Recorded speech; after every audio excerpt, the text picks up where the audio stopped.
Will this thing, device, gadget here, right next to me, revolutionize manual grinding? That's the big question we're going to look at today. So we are of course going to take a close look at the new Power Tower from Flair. This review will be a little bit different from the usual ones because it's actually more like 2.5 reviews rolled into one.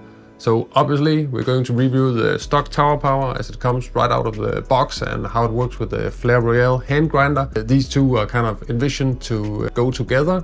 And then of course we're also going to talk about how the Power Tower works with other grinders, because that's one of the main selling points, that it can be used with the ESPRESSO grinders and a few other models. Oh, and then the half part is because I'm also going to say a little bit about the Flair Royal hand grinder, which I didn't really have any experience with before, but Flair sent it to me along with the Power Tower for this review. So we have a lot of ground to cover today, so let's just get right into it. First of all, who's this product for? Well, if you're watching this channel regularly, I guess it's probably for you, because on paper at least it seems very interesting for everybody who owns a few manual grinders.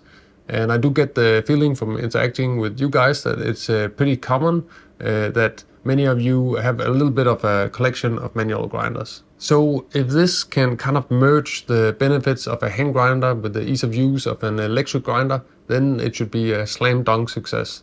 Then secondly, that's the question of hand grinding for espresso.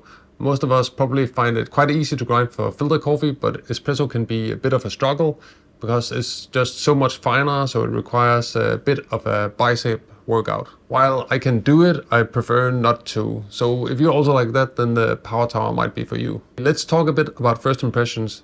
This thing looks pretty interesting, but a bit plasticky. The most recent Flair product I got was the Flair 58, which has a super nice and premium feeling. But looks-wise, I feel like we're a bit closer to the Flair Neo Flex here. If you're this kind of minimalist hipster coffee person who's journaling in the morning and doesn't like logos and branding, then you're probably not going to like this design. On the other hand, if you're more a DIY kind of engineer type of guy, then this could actually appeal to you. Actually, I'm quite curious to hear what you think about the design, so drop a comment below if you have an opinion about that. But now let's see how the installation process works, because that will also be a bit of a deciding factor if you're a manual grinding geek and you have more manual grinders in your collection that you might want to swap out more often.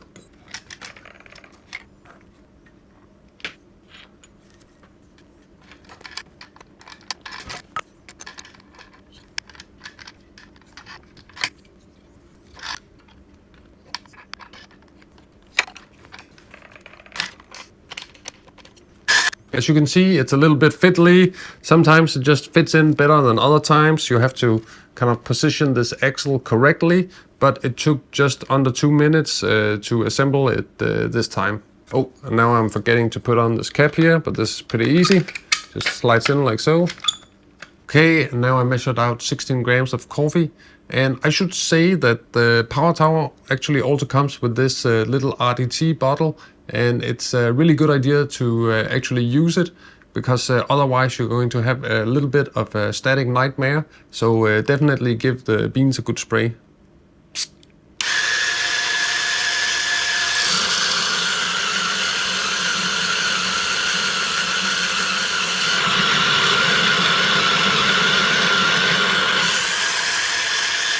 Okay, and now we're done, and it was just around 39 seconds. So it's basically the same speed as if you were to grind in a normal way. And the decibel meter was reading 84 decibel. So it's kind of up there with regular electric grinders in terms of noise. As you might be able to see here, we have a little bit of a static mess here.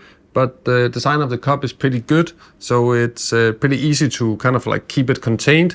And then as you remove the cup, maybe just give it a few knocks here. And then basically you're going to get your full dose. So it's like manual grinders in this regard. Time-wise, I think it's not much faster than using a regular hand grinder, but obviously it was a lot more relaxing. What about the noise level? Well, Flair actually mentions on the package that it's a low noise design for serenity, but I'm not really sure that's what I would call it.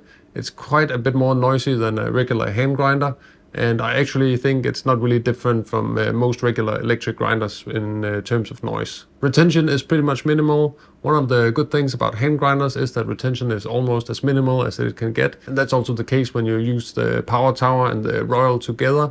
But this is not necessarily the case if you're using it with other grinders, but we'll come back to that later. So actually, I think the way the grounds fall from the grinder and into the catch cup here, because there's no chute, it means that it just falls in a very ideal fashion, kind of similar to the Barazzasette and the MX Cool areas I reviewed recently. And for me, it's just great. It doesn't really get better in terms of distribution from the grinder, in my opinion. A chute doesn't really do anything good. So the grinders that are designed to work without them have an edge for ESPRESSO. And now we're actually going to go into that third of the review where we are going to talk about the Royal grinder, because I'm going to pull this as a shot and then we can talk about the flavors of the ESPRESSO. Yeah, and this is just a really lovely flavor profile. I think the BREW set is identical to the Barazzasette, or at least very similar. It's also made by Ettinger, and I think it tastes quite similar to it.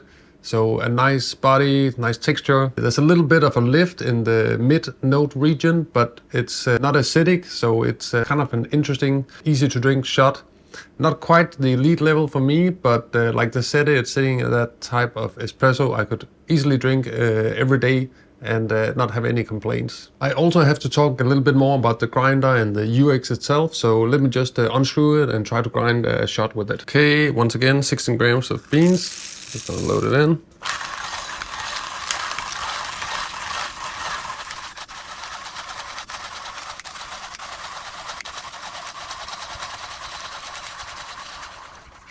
And here we're done with the shot at 36 seconds, so it was actually a slightly bit faster than this grinder here, but it also was a lot of work, I have to admit. For me, I must admit, it's a pretty mediocre grinding experience.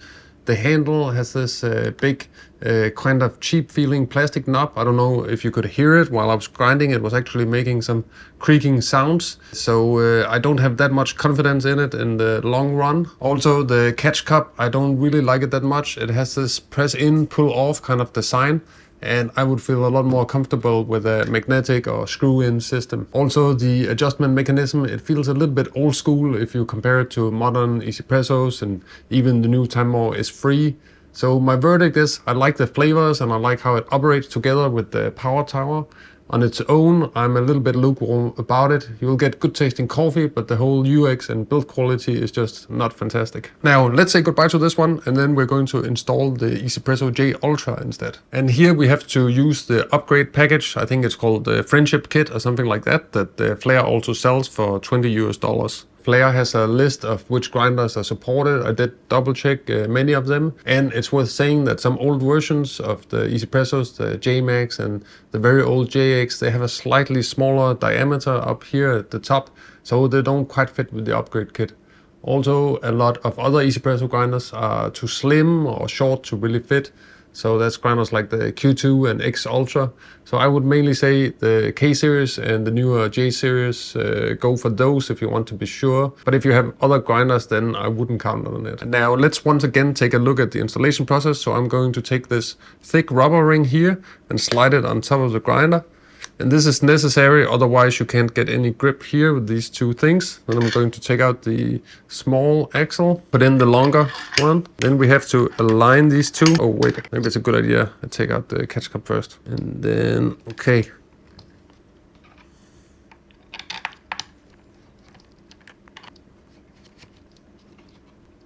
And my experience here is that you have to tighten it really well, otherwise the whole grinder is just going to slide around, so you really have to lock it into place. And instead of using this metal catch cup that the device comes with, you can also just use the magnetic catch cup of the J Ultra. Actually, I think that's probably a slightly better idea, because then you're more sure not to have any kind of static mess building up around. And now let's load in these beans here, and once again I'm going to use this RDT. Just give it a good spray, because these beans are pretty dark, so they will produce a lot of static unless you wet them. And now we're going to put in the funnel. Okay, and I'm curious to see if I'm going to get my whole dose out now, so I'm just going to weigh it.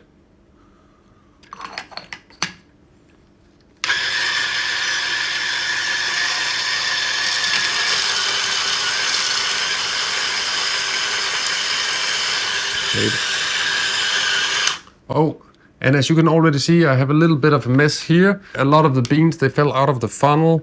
And now I just have to collect them manually. Okay, let's try one more time.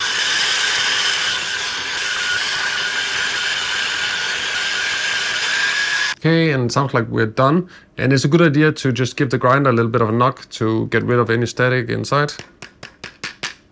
Okay, let's see. And we got our whole dose, but it wasn't completely hassle-free. So as you could see, a lot of the beans didn't actually make it into the grinder the first time. And that's because there's kind of a little gap. This funnel doesn't perfectly fit the ESPRESSO grinders. So I find in daily use, even if you're quite careful to pour it down here, some beans are probably going to sneak out the back side here. And I find that's a little bit of a letdown, a bit of a shame.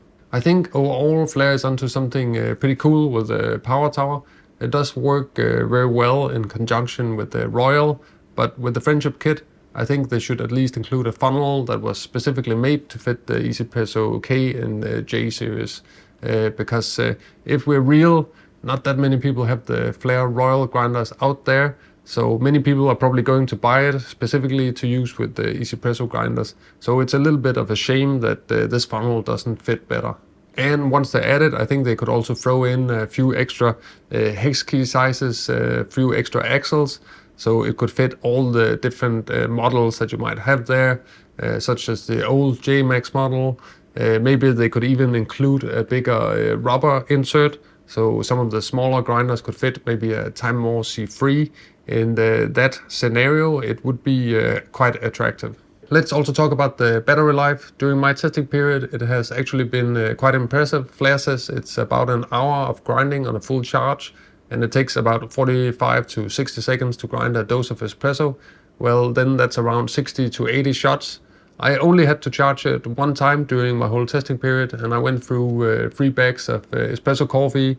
I also did some seasoning and used some test beans, so it can definitely run for a while. Currently, as it is, it's a great product if you have a Flair Royal and you're tired of hand grinding. It's also okay if you have an ESPRESSO J Ultra, but with some annoyances like the beans popping out of the side. But let's say you own an ESPRESSO ZP6 and another espresso grinder. I think it's just about enough trouble to switch out the grinder that you don't want to go through that on a daily basis. So for the hand grinder collector, I don't think it's going to change that much. I would say this probably fits into that slightly weird niche, the same as the Book and Millab grinders I've reviewed recently. I'll put a link to that down here, where they can also be used as battery operated grinders, and it opens up some new options when it comes to portability. Or if you want a grinder that has a small footprint in the kitchen, I guess this also fits the bill and you don't need to have it plugged in all the time. I probably don't need to tell you what else is available in this price range here. Actually, for the same price as the Power Tower and the Friendship Kit, you can basically get one of my favorite grinders for 2024. I made a video review of it recently, so in case you haven't seen it, you can just check it out here. I'll put a link on the screen and then you can just click it and then I'll see you over in that video.